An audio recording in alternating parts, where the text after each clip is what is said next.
One of my favorite things in football is the audible. A quarterback doesn't like what he sees, he changes the game plan in a split-second decision, and sometimes an audible can produce a memorable touchdown, and other times it can create a disaster of butt fumble proportions. The major NCAA football conferences are changing the game plan when it comes to the season, and as is often the case with audibles, not everyone's on the same page. What does this mean for football fans and bettors? We'll tell you that and more in this episode of PlayUSA to Z. Hey gang, I am Jessica Welman and I am back for another weekly installment of the major US gambling headlines. But what PlayUSA YouTube has to offer doesn't end with me. So, like, subscribe, and get alerts on everything that our channel produces. Now, I'm primarily here to tell you the news, but I am also selfishly just getting some use out of my wide array of jerseys from my alma mater USC, since they will otherwise sit neglected in my closet until at least 2021. You see, USC is part of one of the two major football conferences who have punted the season to spring of next year. While this time last week only some of the smaller conferences had elected to forego the season, last Tuesday the Big Ten became the first Power 5 conference to decide to postpone. The Pac-12 followed suit, despite just a few weeks earlier issuing plans for conference play to start on September 26th.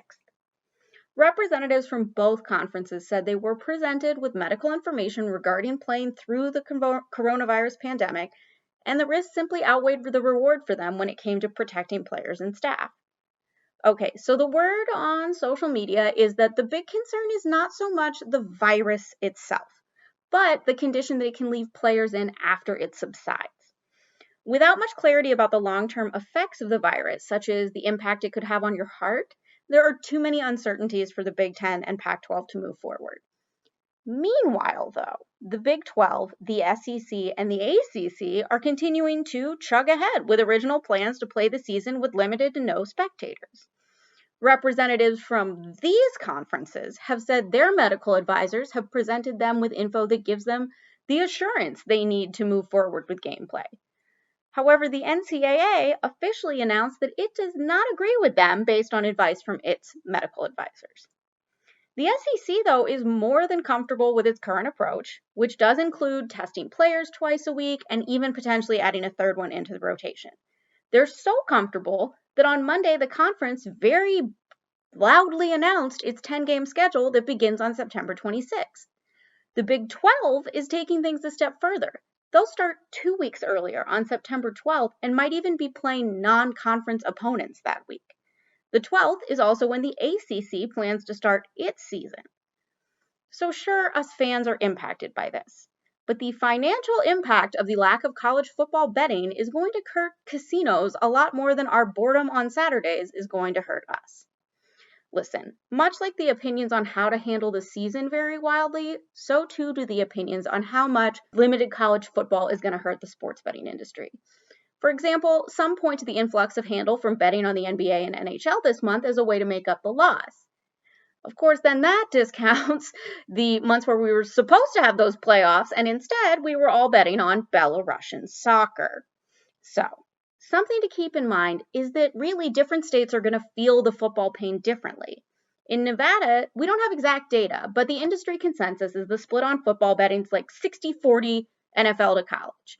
In the grand landscape, Eilers and Krejcik Consulting Group says college football is about 12% of what the nation bets on.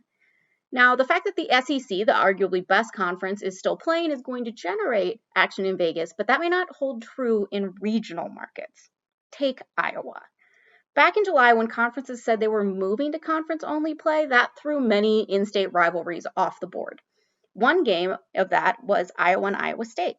And according to a PointsBet representative, the newly opened retail book in Iowa took a ton of action on the game last year. When you have two kind of middling programs, the rivalry is a huge deal, and the absence is going to be felt at Iowa sportsbooks. Now, in a state like Mississippi, where there's a healthy retail sports industry but no pro sports teams at all, college football is really what buoys the entire fall sports schedule, so the SEC run-in's a big deal to them. It also makes you wonder how a state like Michigan is going to launch online betting, considering that there are super enthusiastic Wolverine and Spartan fans out there, and there are people who are kind of meh on the Detroit Lions. Now, the college football handle may be variable, but at least Michigan is a state that can rest easy that there will be a lot of tax dollars coming in from its popular lottery and online lottery offerings. The online lottery is doing gangbusters business for Pennsylvania, too. Now, regular lotto games were pretty stagnant in sales in Pennsylvania year over year, but the iLotto grew 92% in its second year, generating over $730 million in sales. Altogether, last fiscal year, the PA lottery had over $1 billion in revenue. The Virginia lottery also had a great year with over $2 billion in sales and $600 million in revenue. The number is particularly encouraging because many state lawmakers felt that the electronic still games that they outlawed, but that Governor Ralph Northam allowed to keep going to bring in tax dollars during COVID, would cut into numbers. Now, those figures were down a bit from last year, but it did show that the lottery handled the competition just fine, which is certainly something people pushing for new casinos in the 5 Virginia cities with referendums are going to note on the campaign trail. After all, the talking point is good PR, and let's be honest, spin sells. That's why casinos and lotteries highlight big jackpot winners, and now major sports books are running the same playbook and sending out press releases on all the big winners.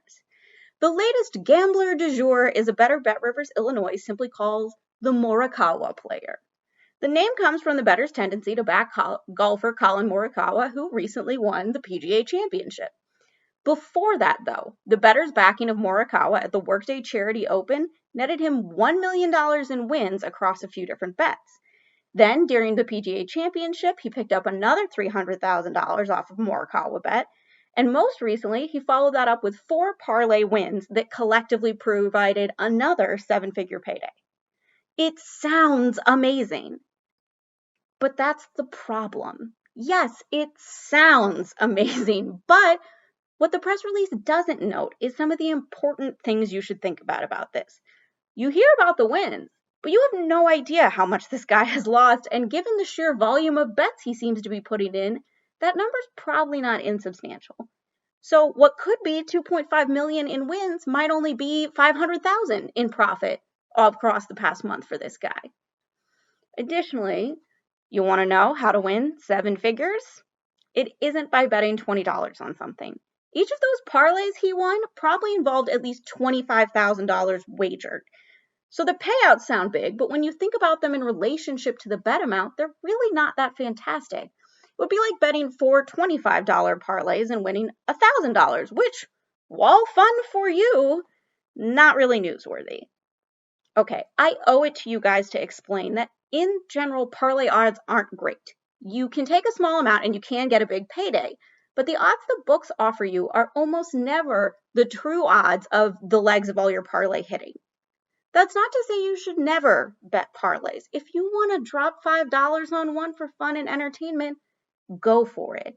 But know what you're signing up for. Yes, the Morikawa bettor's results look impressive, but if you look closely, it doesn't hold up to scrutiny. All right, I ended with a little rant and an responsible gaming lesson for you, but if you want more lessons from PlayUSA, be sure to like, subscribe, ring the bell, check out links in the description below to find out more about the news, and in the meantime, I'll see you next time on PlayUSA to Z.